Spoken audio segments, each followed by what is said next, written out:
Thank you, Chrissy. And can everyone hear me? Yeah. Thank you, Chrissy, and thank you, delegates, for being present today. It looks like a really good turnout. Thanks, Eddie, for the intro as well. Red Dirt Metals, Unlocking a Green Future. We started with the Mount Ida project in late 2021. So we've been in the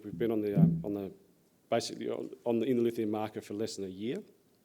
Mount Ida represents what we think is a new lithium province. It's never previously been explored for lithium in any way, shape or form. When we bought the project, we actually bought it as a gold asset and then discovered that we had an excellent lithium resource on the project. One of the great aspects about Mount Ida is, people have touched on this before, is the advancement and the ease of permitting. Mount Ida itself is actually located on it's actually located on more than two, but granted mining leases in Western Australia. One thing we can't emphasise enough is how important that is and how that will facilitate Mount Ida to come into production as quickly as physically possible. We have heritage approval in place. We have a considerable advantage with that in reducing our time frame to getting this asset into development. Our maiden resource estimate, as Chrissy touched on before, is due out in Q4 this year. So really, we're just around the corner. We've put in over 60,000 metres of drilling into the asset since we picked it up in late 2021. We raised over $30 million in the last 12 months, and we put we're going to put another 40,000 metres into the asset before the end of the year. Red Dirt is focusing on delivering an accelerated path to market. It's critical to maximise the value that we can out of this asset by selling our commodity, by selling lithium and spodumene into a buoyant market. The project, where is it? Mount Ida is located in the middle of the Eastern Goldfields. It's 230 kilometres northwest of Kalgoorlie. We have excellent access to infrastructure such as roads and ports. We also have a rail line down to Esperance. You're going to be moving a product which is 6% lithium spodumene concentrate. That concentrate, regardless of what the future asset price is for lithium, we think it's going to be from somewhere between $2,000 and $10,000 a tonne, whatever number you want to use it in there between. But we'll be able to get our product onto a boat for about $70 a tonne from where we're sitting. We have a camp on site. There's existing infrastructure there. We do have access to our own airstrip, which is 5 kilometres down the road, which is a great advantage. We don't have to build one. We're located on granted mining leases. I'm going to repeat this 5 times. This is such an enormous advantage in Western Australia.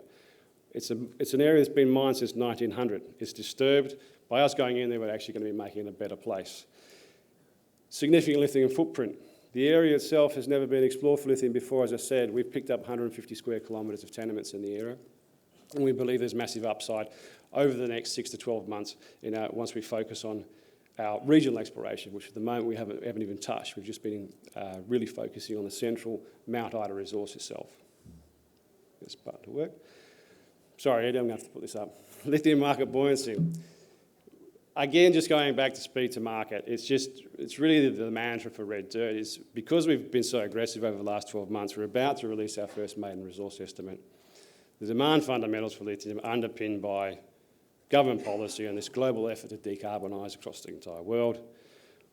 Everybody is out there trying to secure spodumene product. There is a massive amount of converter capacity installed in China, predominantly China. Then you have some in Korea. There's a lot of people we've been talking to in Europe who are trying to and potentially want to install converter capacity. But none of them, or not none of them, that's a lie, a lot of them are still looking for additional spodumene supply, the primary product to put in the front end. And Red Dirt is going to be well placed to be able to supply that market. Since we started marketing our product probably 3 months ago, we've had a massive amount of inbound interest into the company. We're currently talking to 4 off-takers, and we think that the amount of interest that's there's going to be a very good outcome for us with regards to getting our off-take signed up before we get to production. Corporate overview. I think really focus on the people here. Recently, our chairman, Alex Hewlett, was the founding chairman of Red Dirt Metals, did a fantastic job, and together with James Crozer setting up the company, has stepped down. We've had David Flanagan join as executive chairman. David, I guess, doesn't need a lot of introduction. Most people here would know who David is. David set up Atlas Iron. He also is the chairman of Battery Minerals. and on the board of Northern Star and Macca. David's got an excellent network in Western Australia, as would you believe. He's built 5 mines. I've built 2 myself. So the executive team really has the capacity to bring projects from exploration into production. That's the critical key. We've also had another key addition to our board this year, a gentleman by the name of Mr. Gower. Gower spent the last 14 years of his life selling everything from cashew nuts to lithium, most importantly at Mitsui. Gower has spent the last 7 years of his life negotiating and being directly involved in selling and purchasing and setting up offtake contracts for lithium. Having his knowledge and his ability to put yourself in front of a serious off-taker and somebody we know is going to be able to sustain a forward-going purchase of our product over the coming 5 to 10, 20 years, whatever it may be, is a great advantage for us. It gives you the security that you know you're talking to the right people. And Gower, since joining us, has facilitated that inbound interest into red dirt, and it's been incredible to see how much interest there actually is in acquiring our product. Tim Manners, CFO of Ramelius Resources, and Steve Wood and Nader, Steve Wood is our co-sec. We do have a fantastic team in place. We've been able to set up a geological team on site now. We have 4 geologists on site. When I started in 12 to 18 months ago, there was myself and 1 geologist. We're now about 30 people in the business. We've raised $30-odd million since inception. We still have $19 million in cash. We are spending at a hell of a rate, but most of that money is going into the ground. We've just had 5 rigs going flat out at Mount Ida since probably the start of the year. We've just dropped down to 2 rigs as our mineral resource estimation is imminent. Our drill out of that resource is now completed, and we're moving into regional exploration phase. Mount Ida, New Lithium Province. As I just said, initial resource drilling is now completed. I'm not sure if that works. The central, just to give you an idea of exactly how big their land package is, that's where Mount Ida sits in the middle. Those are the 3 pegmatites we've currently drilled out, which will make up part of the initial resource estimate. The rest of the land package sort of runs on the western and eastern limb of what you see is this large, it's a massive intrusive granitic complex. This is the source of all the pregnant lithium fluids which are then being pumped out into these mafic units into what we call it's a Goldilocks zone. Every lithium asset in Western Australia, or spodumene assets in Western Australia, besides I think Greenbushes, which is an anomaly for more reasons than one, sit within 0 to 5 kilometres of a large intrusive wet granite body. We have 22 kilometres or 22 to 25 kilometres there or thereabouts of strike length of that contact zone on our asset. That's why we think Mount Ida could potentially produce 10, 20, 30 times the amount of lithium we've currently drilled off. We're confident in the fact that we now have a critical mass drilled off to be able to take the company to the production phase. We will be releasing our resource in the next 4 weeks, hopefully. That resource will be big enough for us to then wrap some economics around it, some physicals around it, and give you an idea of exactly how big that project is going to be. We're aggressively exploring the rest of this tenement package. As I said before, we've got 40,000 metres planned until the end of the year, and we've got 45 targets, which has been recently developed from a geochemical program that ran over the rest of the asset. Like I said before, there's been no exploration for lithium on the Mount Ida asset since inception. It's only been a gold and copper asset, and so we're pretty much doing our exploration back to front. We knew we had a lithium pegmatite at the central Mount Ida zone, which is the Sister Sand pegmatite, and since then we've just basically been stepping out from that asset without any regional target generation completed before we've just completed this last geochemical survey. The Sister Sand pegmatite, this is the pegmatite that's going to underpin the entire resource. It's an exceptional pegmatite dike, LCT pegmatite. The spodumene grades in this pegmatite are up over 2% in places. The thickness is 25 to 35 metres. It's one continuous slab. Starts from about 30 to 40 metres below surface. There is a depletion zone with all the pegmatites in Western Australia. We find most of them anyway, finding that the depletion zone, lithium is very mobile once it starts to weather. We get into our pegmatite at about 30 to 40 metres below surface where we think the grades are going to be economic and we can actually recover the spodumene from it.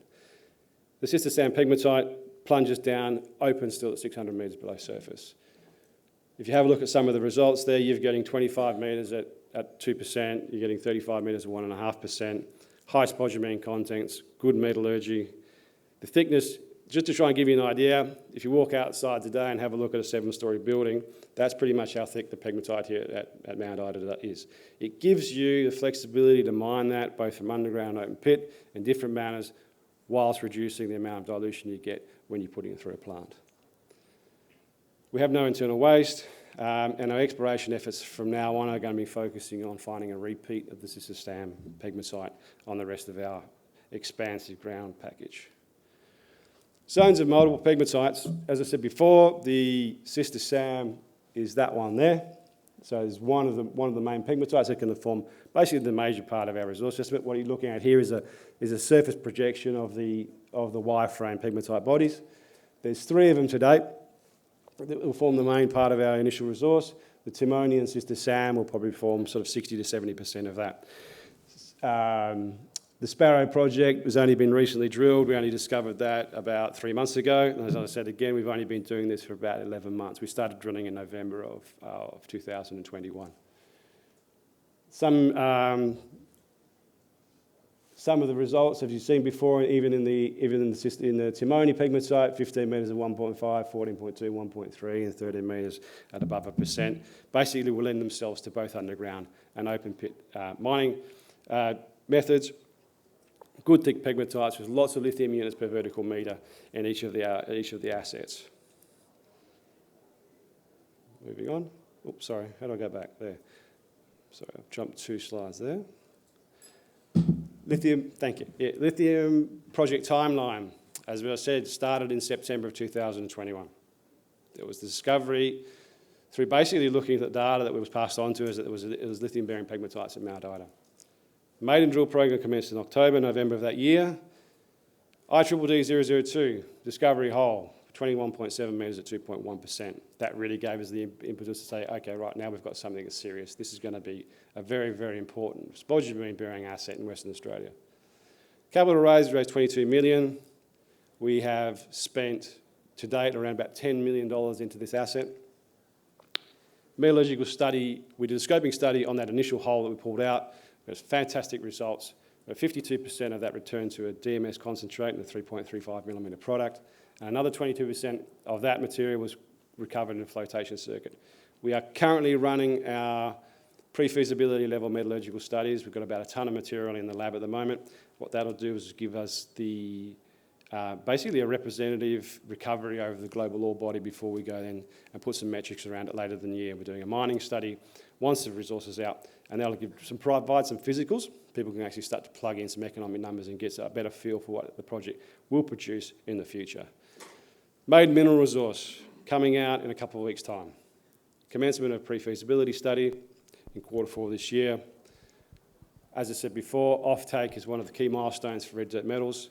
That's in discussion. We have 4 people lined up for that at the moment, and those discussions are well and truly advanced.